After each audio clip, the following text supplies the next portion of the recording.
எல்லாருக்கும் வணக்கம்.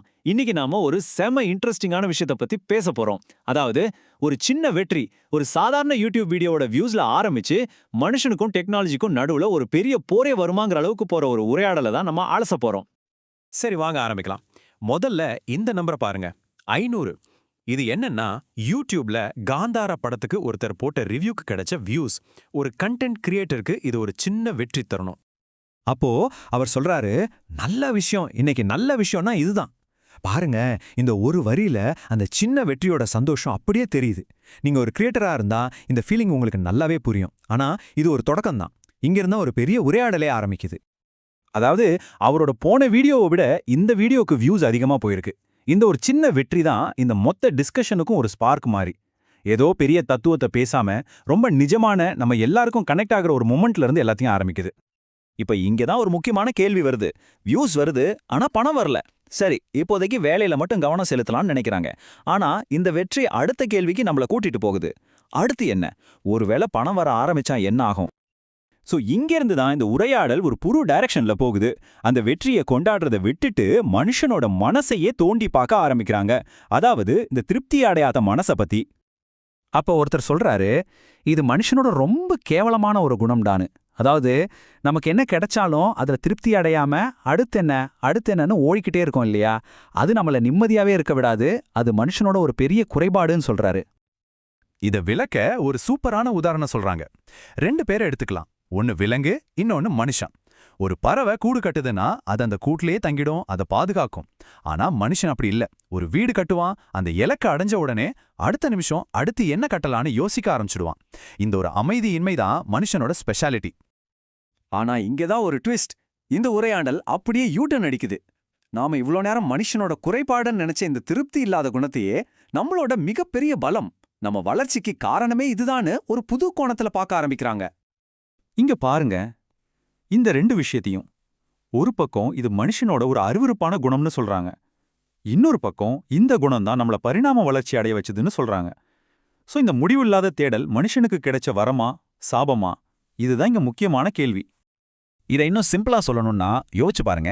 பல ஆயிரம் வருஷத்துக்கு முன்னாடி நெருப்பை கண்டுபிடிச்ச ஆள் அப்பாடா போதுண்டா சாமின்னு அதோட திருப்தி அடைஞ்சிருந்தா என்ன ஆகியிருக்கும்? நாம இன்னைக்கும் குகையில தான் இருந்திருப்போம். ஆனா அவன் திருப்தி அடையல. அதனாலதான் நெருப்பிலிருந்து மின்சாரம், இன்னைக்கு செயற்கை நுண்ணறிவு வரைக்கும் நாம நிக்கிறோம்.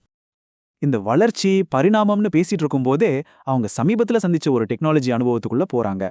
அது அவங்கள அப்படியே பிரமிச்சு போக வச்சிருக்கு. அதாவது இது மனுஷ பரிணாம வளர்ச்சியோட அடுத்த கட்டமா இருக்குமோன்னு அவங்களுக்கு தோணுது. ஏலியன், கவனன்ட் மாதிரி சயின்ஸ் ஃபிக்ஷன் படங்கள்ல மட்டும்தான் இப்படி ஒரு டெக்னாலஜியை பார்க்க முடியும்னு நினைச்சிட்டு இருந்திருக்காங்க. ஆனா அது இப்போ நிஜத்துல நடந்திருக்கு. எதிர்காலத்துக்கே டைம் டிராவல் பண்ண மாதிரி ஒரு ஃபீல்னு சொல்றாங்க. அப்படி என்னதான் அந்த ஏஐ பண்ணுச்சுன்னு கேக்குறீங்களா? ஒரே ஒரு ஆடியோ ஃபைலை கொடுத்தா போதும், அதுவே ஒரு முழு வீடியோவை உருவாக்குது, புதுசா ஒரு ஆடியோ ட்ராக் போடுது, முழு ஸ்கிரிப்டையும் எழுதுது, கேள்வி பதில் குவிஸ் எல்லாம் ரெடி பண்ணுது.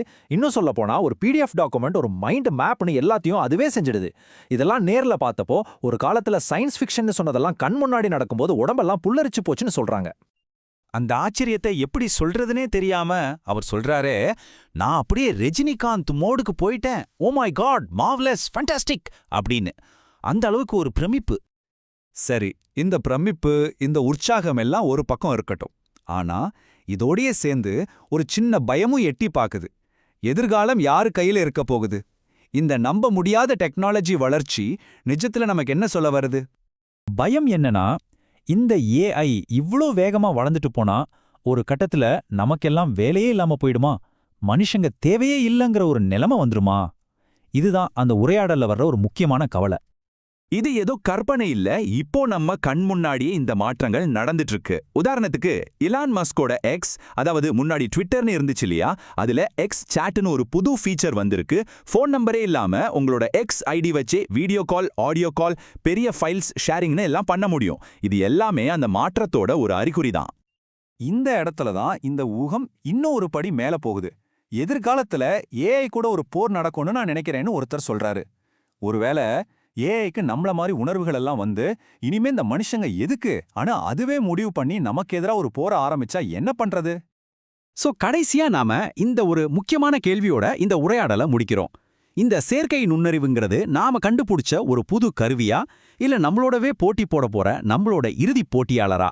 நாம உருவாக்குற இந்த சக்தி வாய்ந்த டூல்ஸ் நம்ம பரிணாம வளர்ச்சியோட அடுத்த ஸ்டெப்பா இல்ல நமக்கே மாத்தா உருவாக்கிட்டு இருக்கா? இத பத்தி நீங்க என்ன நினைக்கிறீங்க?